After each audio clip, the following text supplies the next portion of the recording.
And when we got to Bremerton, Washington,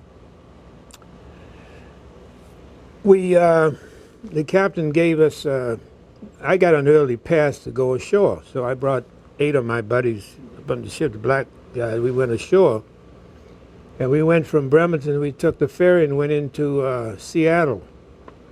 And there was a place, I think somebody called the Sunset Cafe, whatever it was. Anyway, there's a lot of mostly black servicemen went there for entertainment.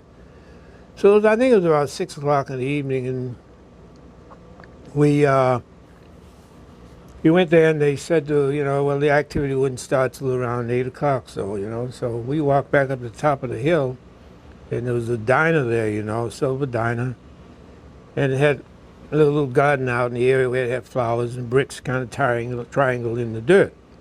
So we went in to have some dinner, and the waitress said to me, "We don't serve colored people here." So I said, "What do you mean you don't serve colored people here?" I said, "We just got off the ship over there." I said, "We have been at sea 87 days fighting for this country. You mean to tell me you don't serve colored people here?"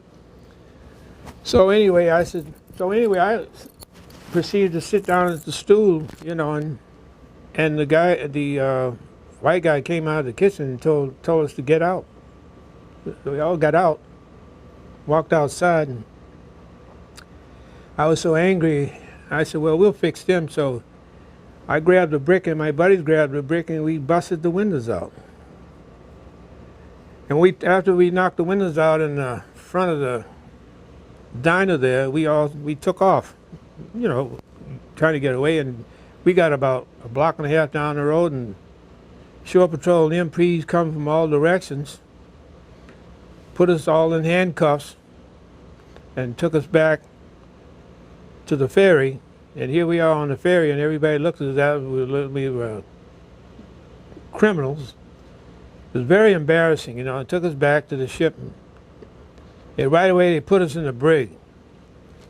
And of course they released us from the brig, and me, for some reason or another, they told me that I wouldn't have to stay in the brig overnight. Next thing I know, they had me helping out for cooking, doing some cooking. So anyway, next day at captain's mess, the guys got up, and the captain, most of the guys didn't say much of anything. The captain gave them 5 days bread and water. Well, when it came to me, I explained to the captain, I think his name was Conclose, he was from Michigan, I believe.